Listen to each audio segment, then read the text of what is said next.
Iz samo 3 sestavin bomo pripravili en okusen in tudi za oko lep namaz. Vse je pa v tem, kako stvar predstavimo, kako zavijemo. No, to pa sledi.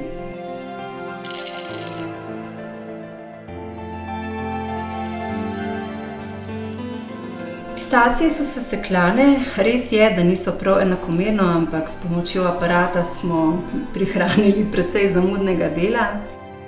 Zdaj bomo pa samo vmešali enostavno sirni namaz. Količinsko smo lahko zelo svoji. Lahko damo veliko pistacij, manj pistacij.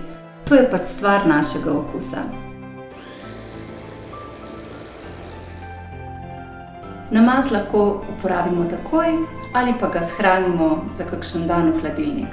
Če želimo, mu lahko dodamo še nasekljan peteršilj, mlado čebulo ali drobnjak ali kaj podobnega, odvisno, kaj bomo ponudili poleg njega.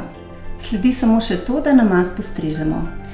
Seveda lahko po svoje naredimo, mi pa vam predlagamo, da ga postrežete z rukolo, pršutom in doma pečenim kruhom.